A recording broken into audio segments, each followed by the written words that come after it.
This past week, August 28th, marked the anniversary of Martin Luther King's I Have a Dream speech.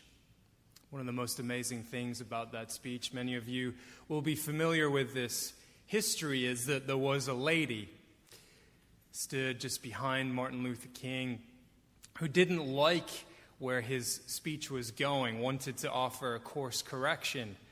Mahalia Jackson, the queen of gospel, interrupted Martin Luther King and said, "Tell them about the dream, Martin." And it was then that he began the elements, or the most famous elements of perhaps his most famous speech. Mahalia Jackson has an interruptious capacity, meaning that when I listen to her, my soul is interrupted in a good way. My favorite song that she sings is "Walk in Jerusalem." She sings, "When I get down to the river, I'm going to stick my sword in the sand, for I spy the old ship of Zion, who took a many to the promised land. I'm going to walk in Jerusalem, talk in Jerusalem, sing in Jerusalem," and on it goes. If you've never heard Mahalia Jackson sing that, I urge you, beg you, to look that up this afternoon. The Pharisees and scribes, we're told, have come from Jerusalem in Mark 7. They are used to walking and talking and singing, I presume, in Jerusalem. The Gospel of Mark doesn't hang details out loosely. When the Gospel of Mark mentions that they've come from Jerusalem, it must be with great intent. Mark's Gospel is the briefest of the four that we had. It is the Gospel of immediately. Mark uses that word very frequently. So the Pharisees, they've walked in and from Jerusalem, and Mark really wants you to know that. Mark's gospel is also seeking to establish that Jesus, here in this place in Mark 7, may well have a mission that is burgeoning to the Gentiles, to people of all walks. We, the readers, are now in Mark 7 being prepared for a broadening of his ministry. Next week in our reading, and in the section immediately following this one in Mark 7, a woman comes to Jesus from another place entirely, and she asks for a healing for her daughter. And Jesus says some fairly scandalous things to her, and yet she is not at all scandalized by Jesus. But the Pharisees most clearly are. The woman who appears next week in Mark 7 is not coming from Jerusalem. She doesn't walk in, talk in, sing in Jerusalem, the location of the temple, the holy city, the institutionalized aspects of the faith, whereas the Pharisees, well, they clearly do. Let's be honest here. The characters in this story that Jordan read earlier, they make it quite plain. You and I, once again, if we find ourselves in this story, we are scandalized too. Does anybody have the happy birthday rule in their homes? Betsy was beginning to allude to it earlier. That is, if your child is having difficulty counting to 20 or 30 while washing their hands, have them sing happy birthday to you while they're washing, and they'll sing the song through, and by the time they're done, they've probably got close to washing their hands for an appropriate amount of time. And that is fun, to sing happy birthday to yourself every day, I have found. Anyway, these people in the gospel that the Pharisees criticize, they eat without washing their hands. They do not wash their food properly or at all before consuming it. And you and I will say, gross. Jesus uses food to point toward something else. But the Pharisees, in their criticism of the disciples, are doing the same thing that we do. They take cleanliness to be markers of other things. We have all sorts of taboos around washing that aren't merely about washing. The Pharisees are scandalized by the disciples, scandalized by Jesus, and rightly so. And Jesus, in reply, seems to contrast their being scandalized with faith and priorities. Priorities and faith.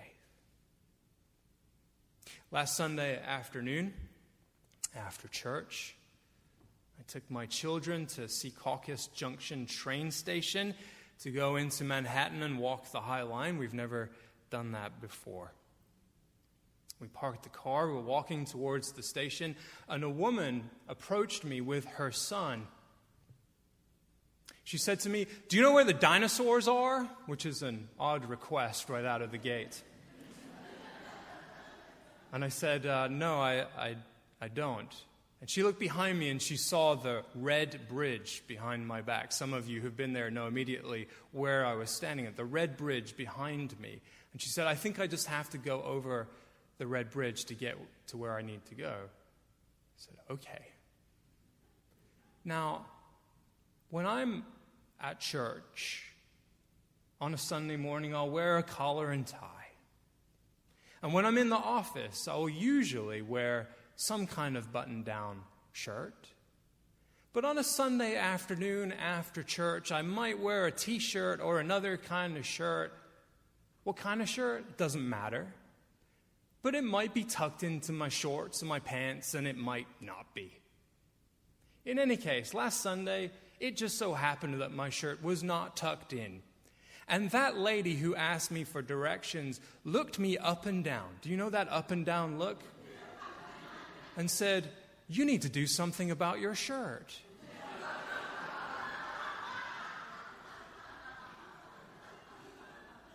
I was scandalized. Jesus talks about human beings. Anthropon, it says in the Greek text. Anthropon, the condition of humanity and their ways. He talks about the way people are, paying lip service to honoring the divine, the hearts of people being far away. In Jesus' rendering, human beings sound very distracted. The condition of anthropon is rooted in saying one thing and doing another. The anthropon, human beings have a great deal of difficulty with priorities. You know the good you ought to do, it says in the book of James. And yet, anthropon, people, human beings, to paraphrase a line from my dad's hometown, well, there's nothing stranger than folk. I enjoy watching Vice on HBO. It's a half-hour show. They do 2 mini documentaries, about 15 minutes each, often on a Friday night.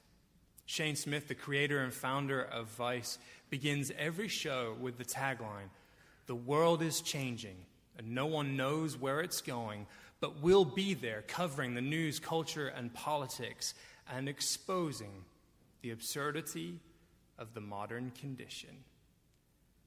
That is a great line. Exposing the absurdity of the modern condition.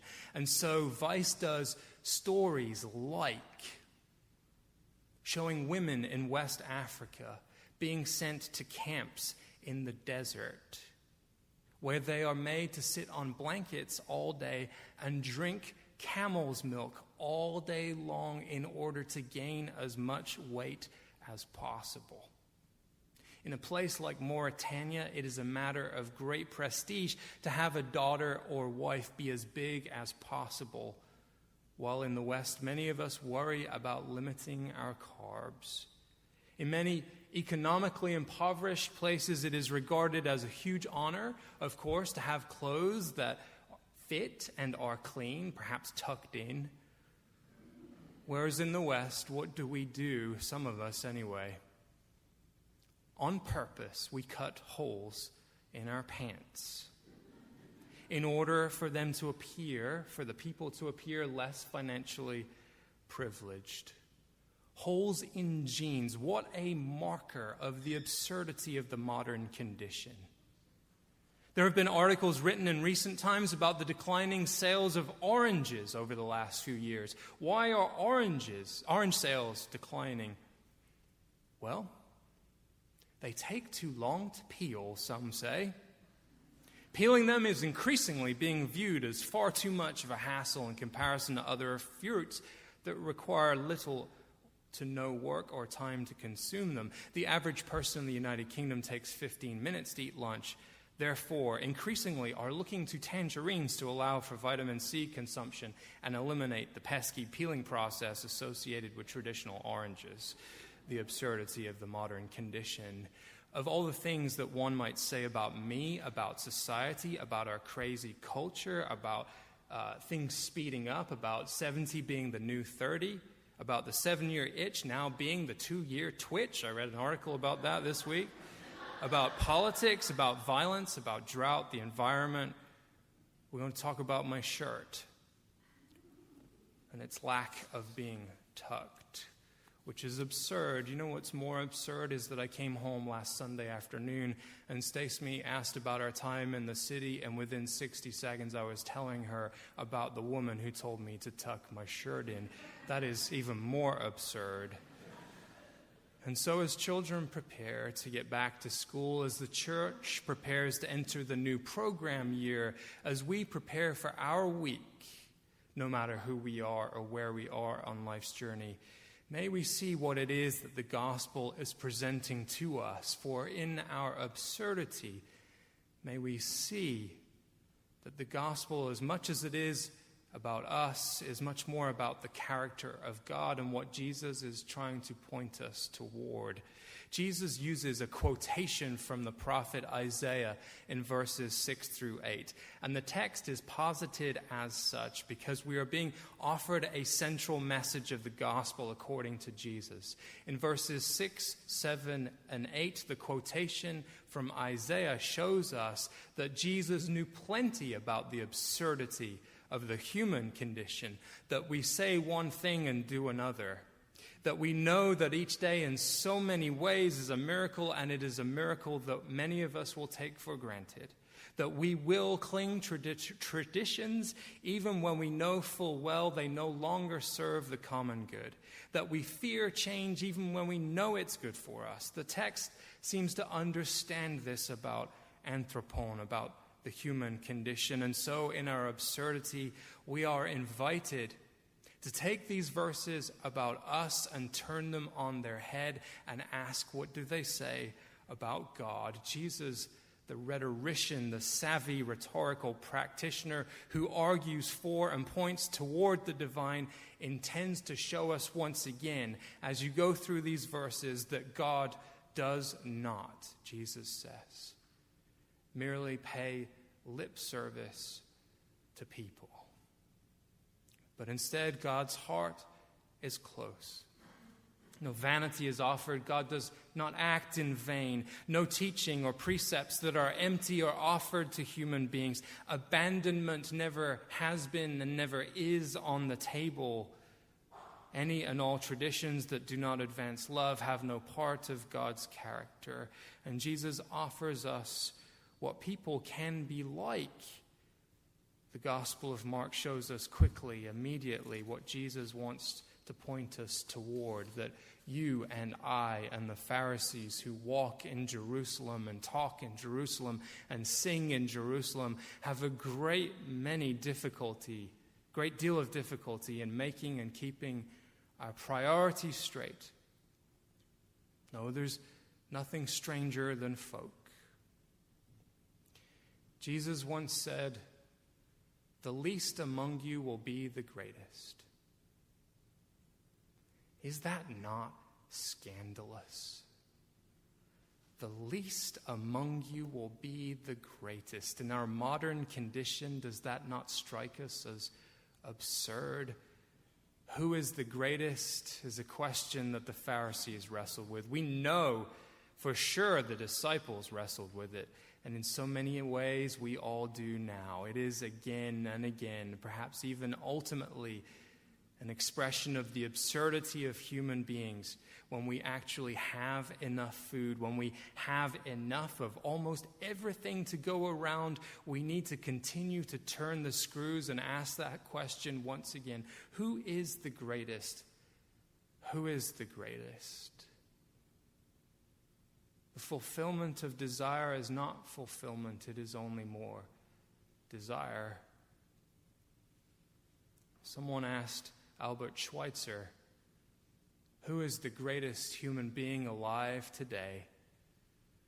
He said, the greatest person alive in the world at this moment is an unknown individual in some unknown place who at this hour has gone in love to be with another person in need. Yet again, in my modern human condition, I am scandalized by such a thing. Peace be with you all.